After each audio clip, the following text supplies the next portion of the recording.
marketing information back into CRM and fundamentally back into sales. We're recording the session today, so once we've finished, we'll edit the recording and we'll make sure we get this copy of this out to everybody.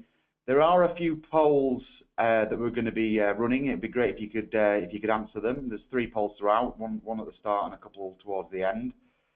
If you, as I said, if you've got any issues with hearing, let me know. We're going to be taking some questions at the end. You can post any questions as you think of them throughout, but we will answer them at the end of the session. So it'd be great if you could, if you had a question, think of it and then put it on. Then we'll see if we can answer it at the end. Firstly, before I get going, really want to look at why integrate with CRM. Why integrate all that marketing information with CRM? So a few real key points here that we feel are really the beneficial areas. Firstly, we're looking to close that gap between sales and marketing. To have a joined up approach between the marketing process and into sales.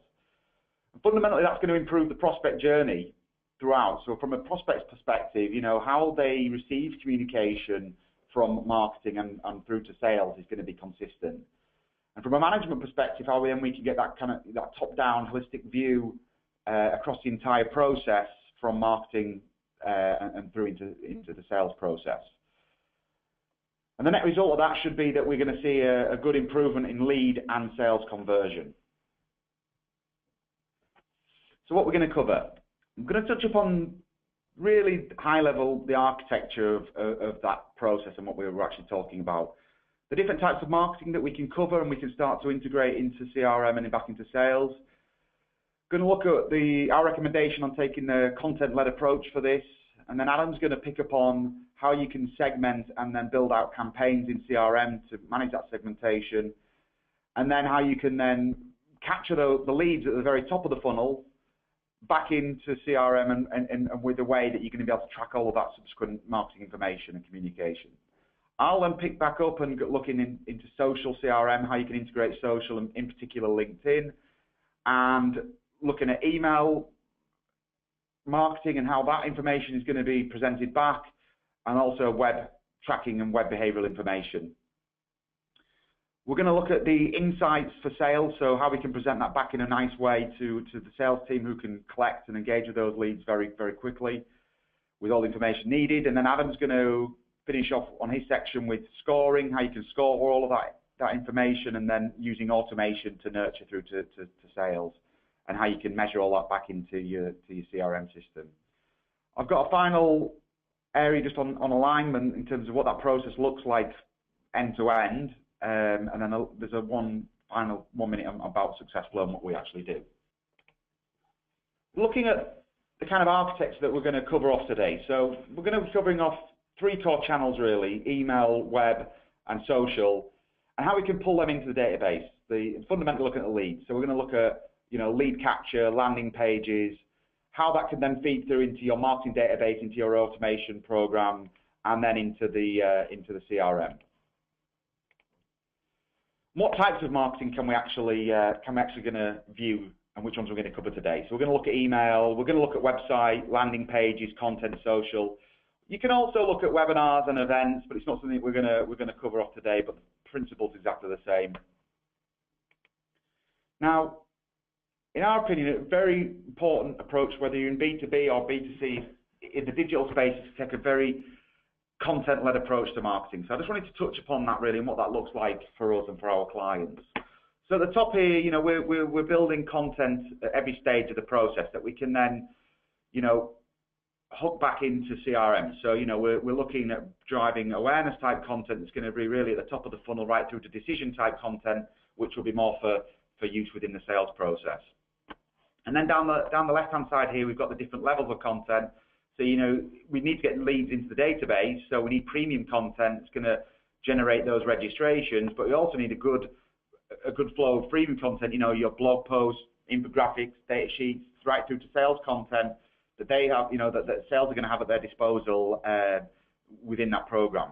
And then around all of that, we're going to need a lot of supporting content, depending on what channels we're working through, so your groups, tweets, emails, sales content, sales emails, landing pages, in-mails. There's a lot that goes with that. So, but what we're going to show you today is how you can then, once you've got all that set up and you're running your programs, how you can then present that back and get a view on how everything's performing at every level within one interface. So I'm going to hand over to Adam now, who's going to touch upon the campaigns and how you can use that for segmentation and the lead forms and capture. Thank you very much. So, as you can now see coming up on screen, you've got a whole myriad of people, and you want to be able to segment them effectively. Now, these are just examples, job persona, by geography, depending on what industry they're in, and also what behavior they've got across your website and digitally. Now, the question really you need to ask yourself is, do I market to person X differently to person Y? If the answer is yes, then you've got yourself a segment. Now, the reason for that is because you need to be marketing with pertinent messages. The whole point of segmentation is people are getting information that they want and is interesting to them. Now, how does that relate to CRM? Well, all good CRMs should have a campaign functionality, and basically, as you can see here, they drop in to those campaigns which form act as buckets for your target audience.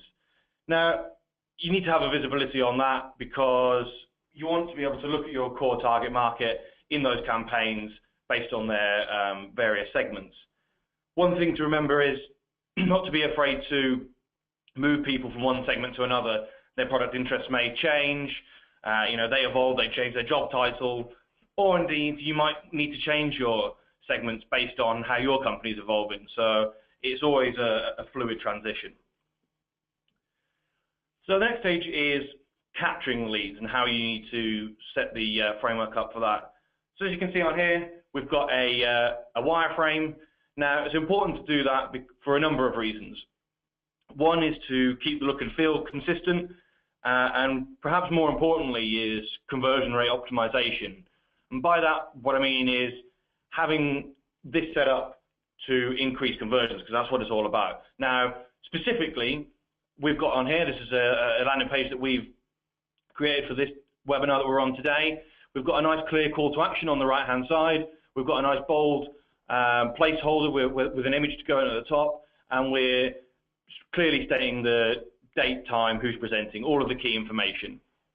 And we found this to be a good way to set up our landing pages. And it's important that this is set up before you overlay the design. So now we then come onto the design, and we've got a nice, clean, bold-looking landing page. And we use something called the 6-foot rule.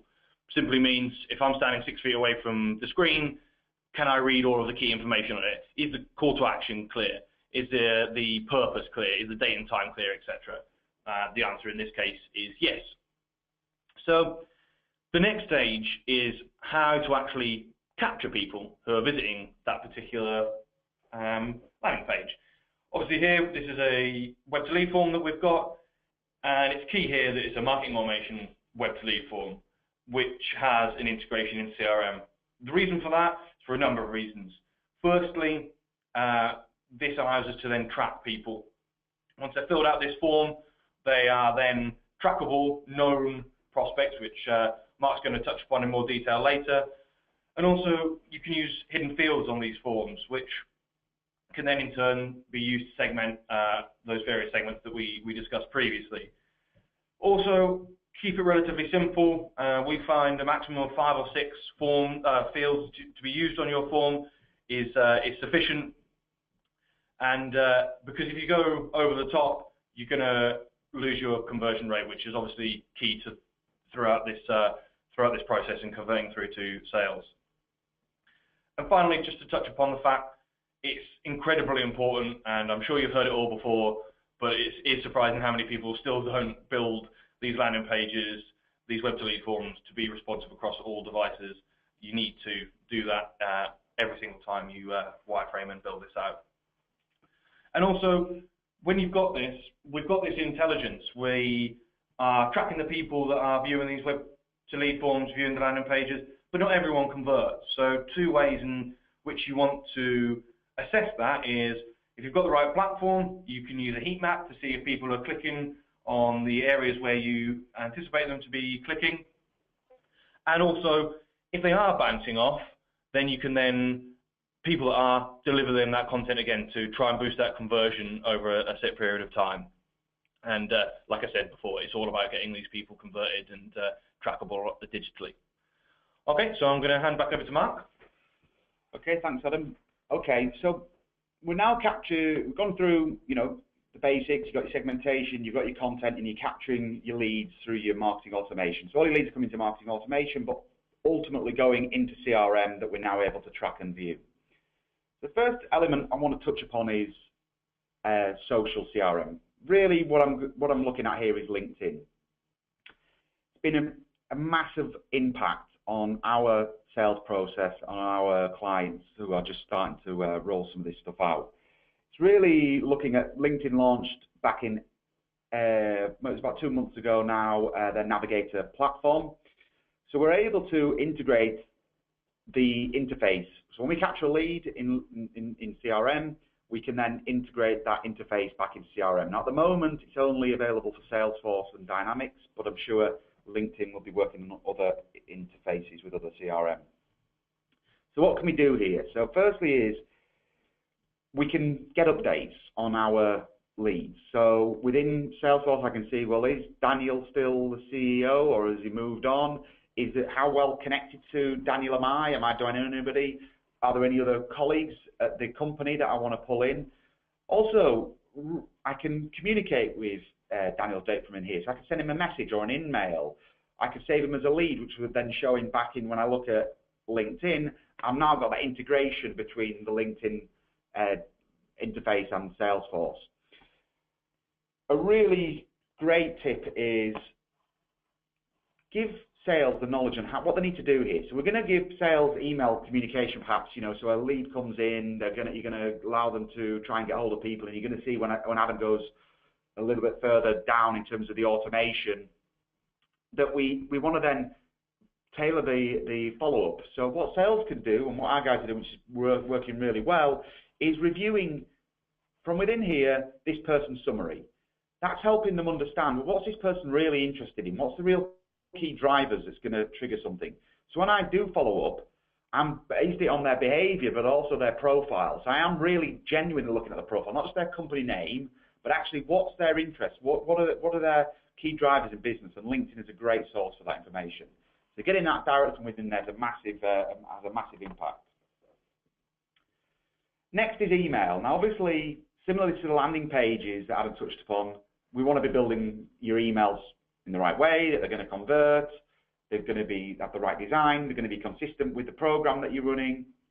But as they start converting, we need to be presenting that back into CRM. So in this case, this is a snapshot of somebody from within the Acton plugin, but I'm sure other automation providers have something similar.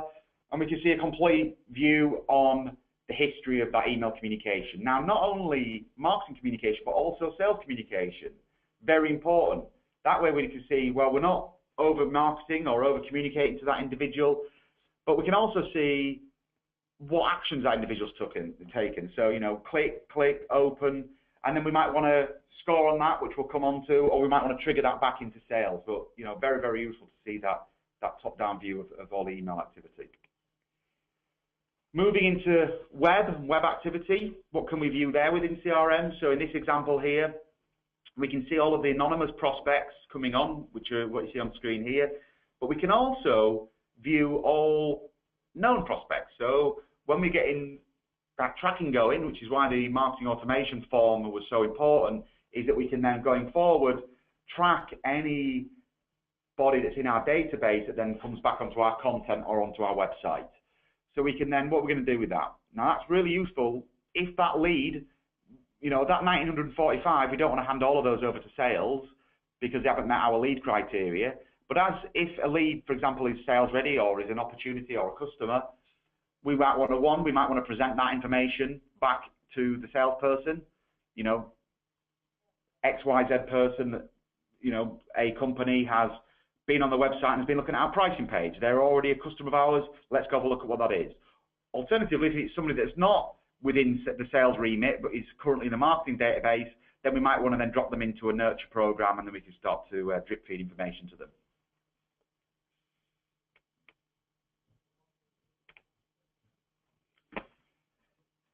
Just in this section, really, we're going to be looking at some examples of how you can present all of that back into sales. So in this case, this is Salesforce.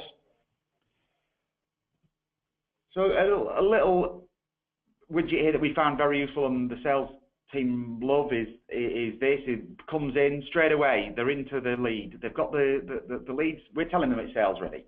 Marketing is saying this lead is sales ready. Okay, well, why is that? Well, we can see what mailing activities happen, what web page they're looking at, what content they're looking at, what forms have they submitted, what webinars or content have they registered or downloaded for. Now, there's a lot going on there, so we want to see that in a timeline view as well. That timeline view will allow us to see, well, how relevant and up to date is that behavior? Oh, right, okay, this morning the person went on and downloaded our pricing list. Right, that's bang up to date information and it's really hot. I'm going to really use that as a follow-up when I pick up the phone. So I'm going to hand back to Adam, who's going to go into how you can also score all of this information, all of this information that we're holding, and how you can also use automation techniques to bring marketing closer to sales as well. Okay, sure. So moving on to scoring, like Mark said, you can see on the screen we've got a framework. Now, it is a very basic one, but it is just an example. But key is getting across the fact that we use both behavioral and profile. And we score it across a wide range of behavioral visits as well. So in reality, you're going to be scoring potentially different webinars, different content items in different ways because they are more relevant to sales and more likely to buy from you. But as a general rule of thumb, we've got in there a web visit, for instance, is likely to be scored less highly than someone downloading a key piece of content or attending a webinar. And really, there are comprehensive platforms out there that allow you to go down to the nth degree, but we found it's not really necessary. We've got a simple low, medium, and high framework, which we've worked on, and we've kept our sales team involved in that, and it's fundamental that you do as well because they know their prospects. They talk to them every single day. They know what their needs are, as well as you as the marketing team. So it is key to keep them involved, not just at the start, because this is a flexible framework. It's not fixed. If for any reason that you need to modify that, you can do so. And within that framework, we've got a conversion score. In our world, it's 45 points. Now, it may be different for you, but in the first instance, you need to set that bar relatively low because you want sales to get leads and you want them to get more rather than too few. If they're getting too many leads, then fine, we can raise that bar and modify as we move forward. But again, keep them involved and talk to them regularly and review that framework. So that's building the framework. How do we want to bring that into CRM? Well, you can see here we've got a snapshot of building the score and also integrating web tracking to build a list of hot prospects.